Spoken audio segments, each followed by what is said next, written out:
Gusto ko lang magpakilala sa inyo, no, sa mga hindi pa nakakilala sa akin. Ako nga pala si Cho. Dati ako nagtatrabaho sa BPO at nakatira ako sa Cavite. At ngayon ay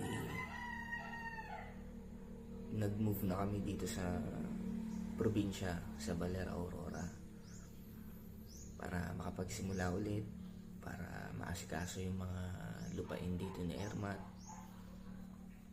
Kaya naman excited ako na isama kayo sa adventure ko dito sa Baler at sa kung saan saan pa, no?